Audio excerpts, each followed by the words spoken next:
हाय, आदाब, सलाम, नमस्कार, सत श्री अकाल। मैं रोशन कुशवाहा और आप देख रहे हैं times of Sitamarhi. Times of Sitamarhi में आपका स्वागत है। जी हाँ, मैं बात कर रहा हूँ बिहार की राजनीति की। आज मैं कर रहा हूँ अररिया लोकसभा के अंतर्गत आने वाले जोकीहाट विधानसभा सीट की। जोकीहाट विधानसभा सीट की बात करना इसलिए ज़रूरी है कि बहुत सारे ये कह रहे हैं कि इस बार जोकीहाट से किसको टिकट मिलेगा। जिस तरह देखे आपने पिछले दिनों अररिया के जिला अध्यक्ष बनाया गया मुखिया मुर्शीद आलम जी को, तो सब यही कयास लगाया जा रहा है कि इस बार मुखिया मुर्शीद आलम जी को ही जोकीहाट से टिकट मिलेगा। तो वहीं पे एक और कैंडिडेट है सलीम चतुर्वेदी। जी हाँ, कहा जा रहा है कि उनको भी टिकट मिल सकता है। लेकिन जो जोकीहाट का इतिहास रहा है मैं आज आपको बताने जा रहा हूँ। जोकीहाट विधानसभा सीट 1967 में आया और जोकीहाट विधानसभा सीट से पहले विधायक नजमुद्दीन बने। 1969 के चुनाव में तस्लीमुद्दीन साहब जीते और तब से मैं अगर 4 बार छोड़ दूं तो कंटिन्यू जोकीहाट विधानसभा सीट पे तस्लीमुद्दीन साहब के परिवार का ही दबदबा रहा है। कई बार तस्लीमुद्दीन साहब खुद रहे तो उनके कभी मझले बेटा रहे विधायक, तो कभी छोटे बेटा विधायक रहे। अब आप लोग सोच रहे हैं भैया वो कैसे कंटिन्यू, क्योंकि उनके बेटे जो है कभी जेडीयू में जाके विधायक बन जाते थे, तो कभी आरजेडी में जाके, कभी कांग्रेस में जाके विधायक बन जाते थे। इसीलिए उनका दबदबा रहा। 4 बार मैं अगर छोड़ दूं तो 9 बार समझिए कंटिन्यू तस्लीमुद्दीन साहब के परिवार का ही दबदबा रहा है। और इसीलिए कयास लगाया जा रहा है कि भैया इस बार कैसे एमएम का नैया पार लगेगा। एक्चुअली मैं आपको बता दूं कि 2020 के विधानसभा चुनाव में एमएम ने जोकीहाट विधानसभा सीट से मुखिया मुर्शीद आलम को ही टिकट घोषित कर दिया था। लेकिन किसी कारणवश कुछ बातें ऐसे आई जिसके बाद उनको तस्लीमुद्दीन साहब के छोटे पुत्र शाहनवाज आलम को टिकट देना पड़ा। फाइनली वो एमएम के निशान पर शाहनवाज आलम जीत कर आए और जीत के आने के बाद जैसा कि आपको पता है कि सीमांचल से टोटल एमएम के 5 प्रत्याशी जीते थे, जिसमें से 4 प्रत्याशी कुछ ही महीनों के बाद वो बदल गए और आरजेडी में चले गए। वो ये आरोप लगा के बदल गए कि वो कहते कि हमको एमएम पार्टी में अछूत समझा जाता था। जी हाँ, अछूत, उसको कोई बात नहीं करता था, कोई टोकता नहीं था, इसीलिए वो चारों विधायक अपने आप को अछूत समझते थे। इसीलिए वो आरजेडी खेमे में चला गया, जहाँ पे वो चारों विधायक सेकुलर बन गए। जहाँ पे एक तरफ अछूत थे एमएम में, तो वहीं पे वो सेकुलर बन गए। और मेरा भी बात करना, लोग यही कयास लगा रहे हैं कि इस बार कैसे जोकीहाट पे एमएम जीतेगी। जी हाँ, जोकीहाट पे इस बार आसानी से जीत जाएगी एमएम। मैं क्यों कह रहा हूँ, किस लिए कह रहा हूँ? जोकीहाट विधानसभा सीट पे कहा जाता है कि 65 से 70% मुस्लिम वोटर्स हैं। उसके बाद उसका सेकेंड नंबर पे आते हैं यादव और तीसरे नंबर पे आते हैं मंडल।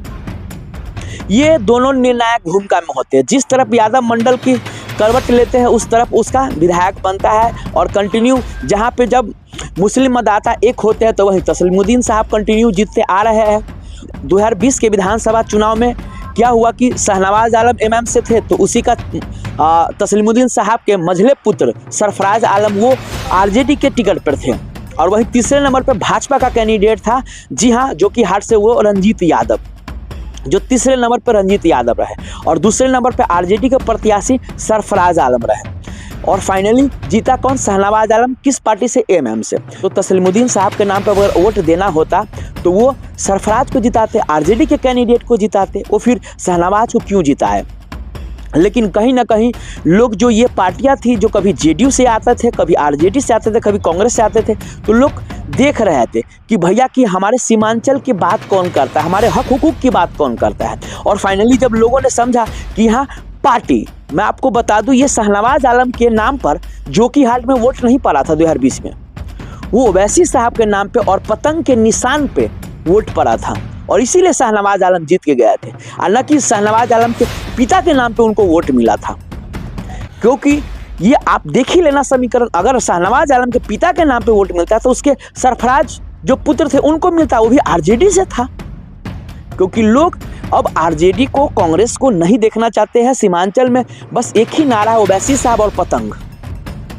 और यही कारण है जो लोग ये कह रहे हैं कि भैया तस्लीमुद्दीन साहब के फिर कोई ना कोई बेटा आ जाएगा और उसको एमएम टिकट दे देगी। तो इस बार ऐसा नहीं होने वाला है, क्योंकि एक बयान में अख्तरुल इमाम साहब ने साफ कहा है कि भैया कुछ भी हो जाए, हम अब उन लोगों को टिकट नहीं देने वाले जो हमें छोड़कर, हमें धोखा देकर चले गए, जो हमारी पार्टी में रह के और हम ही को कहते थे कि अछूत समझते हैं लोग। जोकीहाट से जिनको भी टिकट मिलेगा एमएम के द्वारा, वो तस्लीमुद्दीन साहब के खानदान के नहीं होंगे। इतना तो तय हो गया, फिक्स हो गया है।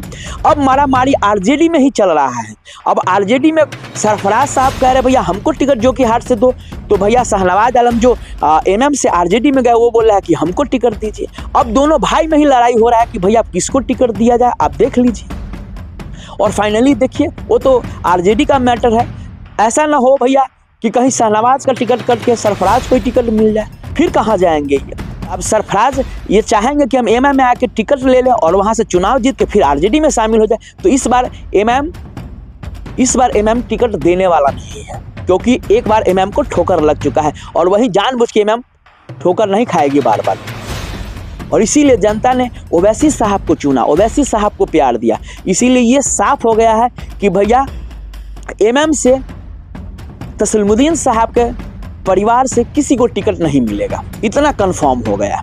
और एमएम से जिसको भी टिकट मिलेगा वो आप देखिएगा एक तरफा जीत कर जाएगा, इसमें कोई शक नहीं है, कोई दो राय नहीं। वहाँ का जनता का ही साफ साफ मूड है। विशेष इस पे आप लोगों का क्या कहना है, प्लीज़ आप लोग कमेंट करके जरूर बताएंगे। तब तक के लिए बाय बाय, टेक केयर, देखते रहिए टाइम्स ऑफ सीतामढ़ी।